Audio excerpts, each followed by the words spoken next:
Good morning, everybody. Oh, it was chilly this morning in the Wairarapa where I was. It was only 3 degrees, but it's a little bit warmer here on the Wellington side. It's about 5, and it's definitely warmer in my office, so that's great. Walked straight into the office and straight onto a Zoom call to have a conversation with somebody with regard to aged residential care, who right at this moment in time is in Bristol. So I'm assuming that they were having a late evening and I was having an early morning. Today, I just wanted to talk to those of you who are in aged residential care, who provide aged residential care. I wanted to remind you that we've got our conference coming up in Christchurch. So it's from Wednesday the 29th to Friday the 31st of October. And the theme of the conference this year, the Aged Care Association conference, is creating change. So there are multiple ways to create a difference, to make a difference. We've got some great speakers. We have got Minister Brown, Simeon Brown, will be speaking on the first day of the conference. And then we've got the Right Honourable Chris Hipkins will be speaking on the second day. And, I'm making sure that their officers know what it is that we need to hear about from them.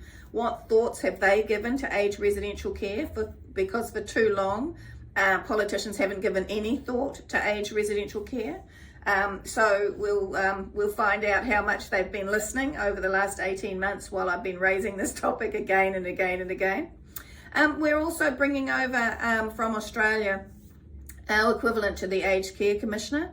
And so I think that's Natalie Siegel-Brown, and she will be speaking about that role in Australia. Now, as the person who sort of authored the Aged Care Commissioner's role here in New Zealand, what ended up being put in place for our recent Aged Care Commissioner, who's just recently resigned, was not the job that we wrote. So the job that Australia has put in place is much more what the original vision was. So it'll be interesting to hear from Natalie how that's going.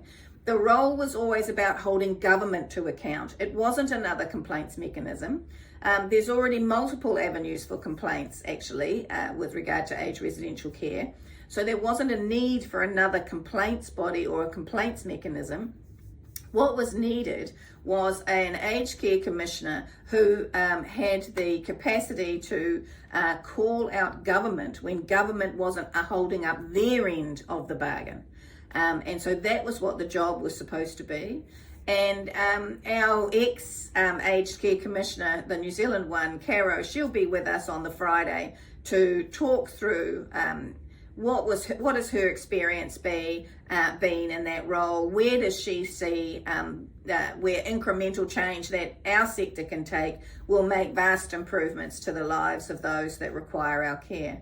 So this is really just a pitch. This is a pitch. You don't have to be a member, to be frank, to come to our conference. So you can pick up the tickets from, if you Google, Aged Care Association Conference 2025. It's going to be a really dynamic conference. I will be putting out messaging about what I intend to do politically over the coming year as we head towards a general election. There will be a call to action by others. It won't be marching on the streets with banners call to action. That's not my style. But it will be that small, incremental, quiet noise, particularly to backbench MPs that get quite worried about their seats. So there will be that. There'll be resources that will be handed out during that period of time, and I'll be covering those sort of things as well as we work together to try and make sure that we have a sustainable aged residential care sector to deliver the services that the 25 to 28% of over 85-year-olds in this country will need. And then a whole other group of people who will need who will need respite care, who will need recovery and return home care, all of those things that we can provide if we have a sustainable, appropriately funded sector. Okay, see ya. Bye-bye.